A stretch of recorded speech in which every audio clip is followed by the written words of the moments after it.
Kevin? Okay. Have you ever wondered how a single plant could be labeled both as a controlled substance or as a medication that could be used to treat pain, nausea, or seizures? Marijuana? No. I don't know. Cannabis has been at the core of controversy for many years now, but today it's being recommended in hospitals and it's being researched by medicinal researchers. I am going to inform you of the positive and negative effects of the legalization of medicinal marijuana. I'm qualified to speak on this topic because I have done extended substantial research that has made me well informed.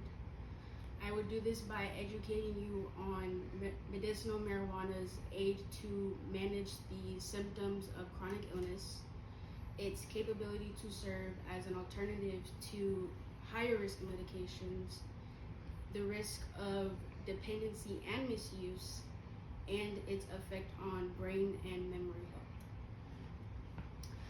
health. Others believe that the aid of medicinal marijuana in medical settings is beneficial.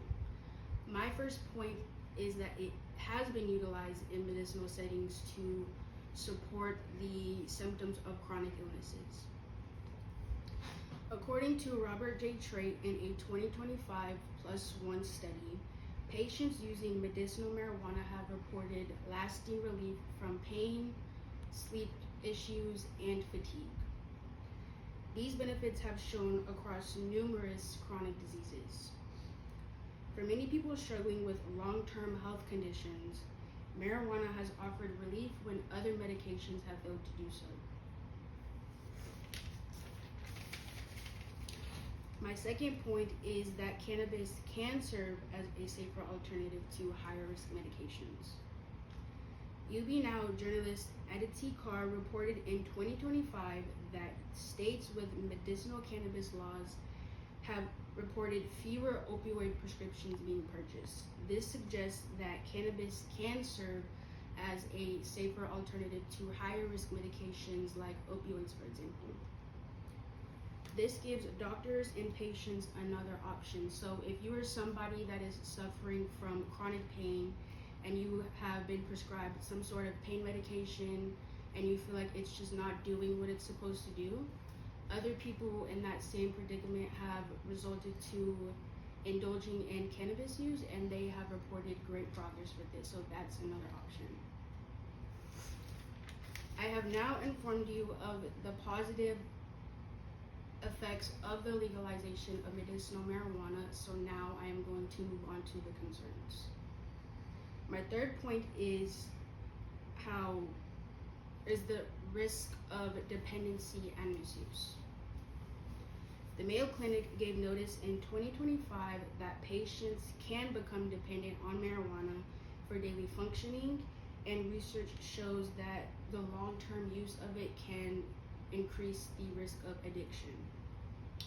Although cannabis may be a safer option, the potential for its misuse is still something that still needs to be acknowledged.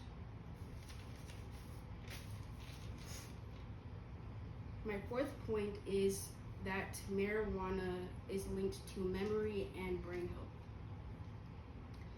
According to Johns Hopkins Public Health in 2023, long-term marijuana use has been linked to memory loss and it can worsen mental health issues.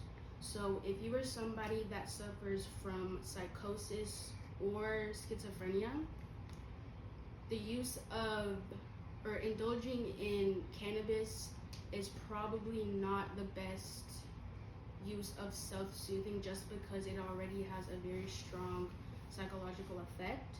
So if you are someone suffering from severe mental illnesses, marijuana is probably not going to be your friend.